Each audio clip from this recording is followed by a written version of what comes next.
Bərdə rayon Güloğlar kəndində həyət evi satışa çıxarılır. Evin həyətyanı sahəsi 4 sotdur. İşıq və su təchizatı mövcuddur. Bazara yaxın məsafədə yerləşir.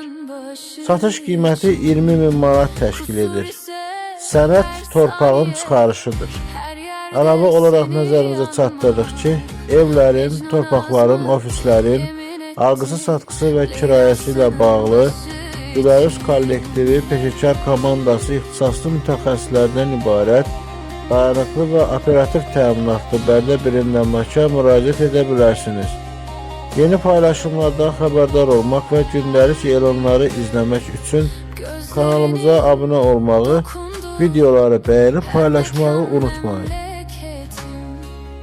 Bakıver de uzamasın, gurbetim esaretin. Gözlerinin dokunduğu her mekan memleketim.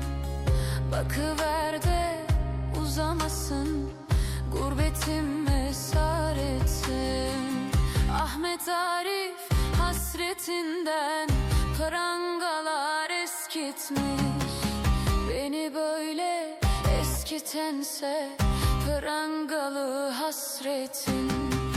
Ahmet Arif hasretinden prangalar eskitmiş. Beni böyle eskitense vallahi